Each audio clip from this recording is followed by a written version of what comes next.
delay in the proceedings we have here.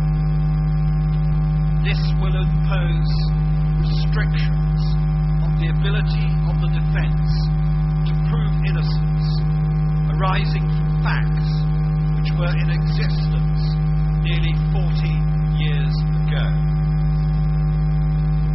These charges will be brought by an accuser, and it's that party that has to prove the case beyond reasonable doubt.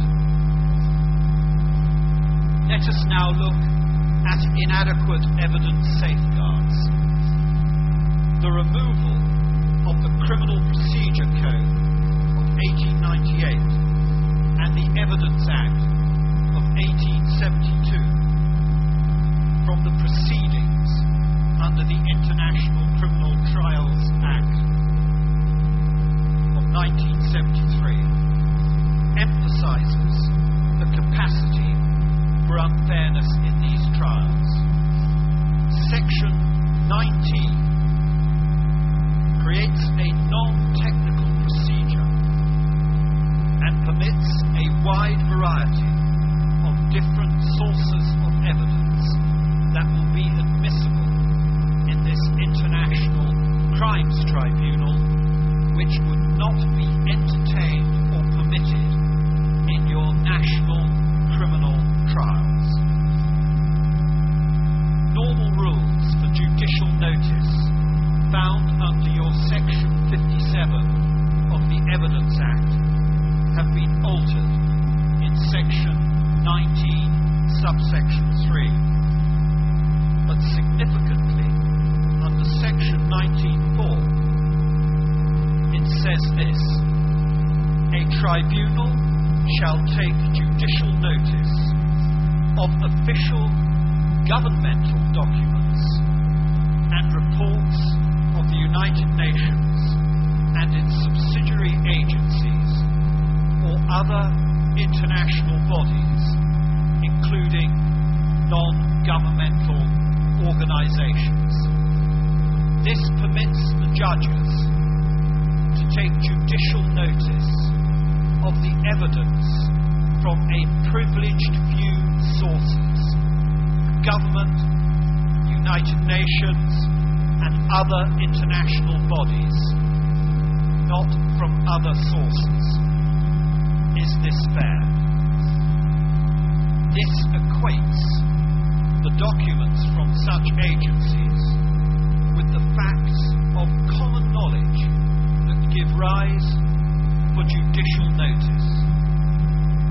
Therefore, government documents and reports are given the status of evidence automatically and without capacity for challenge and scrutiny of the authors and scrutiny of the content and challenge of the sources. This becomes a powerful tool in the hands of the government, which may well be intentioned to present its own picture of events at the expense of the truth. Further objection to the provisions of the International Criminal Trials Act 2009. In 1993, by Presidential Order Number 16, the liberating forces were given immunity from prosecution under the International Crimes Act. The objects of the prosecutions were thereby defined as being only those from the forces of Pakistan. The amendments to the Act in 2009 did not incorporate the presidential decree so as to show with transparency to all the world the full terms of this statute. This is a clear attempt to hoodwink the international community into believing these are impartial laws. In fact, there can be no clearer indication apply these legal procedures in a discriminatory way and in defiance of the constitutional duties to equality and human rights. The terms of the International Covenant for Civilian and Political Rights, Article 26, have clearly been overridden. Let me now conclude, and I thank you for listening.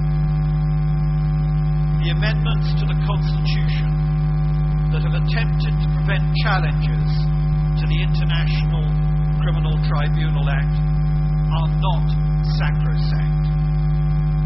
The Supreme Court of Bangladesh has previously ruled amendments to the Constitution which were fundamentally inconsistent with the totality of its provisions were unlawful. This ruling affirmed the inherent right of the judiciary to judicially review the legislative acts of Parliament, as is found in the Constitution at Article 102. The Constitution is also to be reprinted, I read today in the Daily Star, in the light of the recent Fifth Amendment decision by the Supreme Court.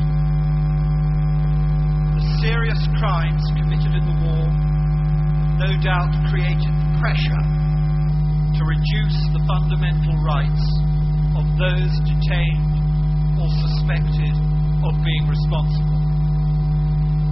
However, the substantial delay in bringing any prosecutions has undermined any argument of expediency in the national interest. That delay should in fact now cause the enhancement of trial safeguards to ensure that justice is in fact done. However, the cost to society arising from convictions obtained through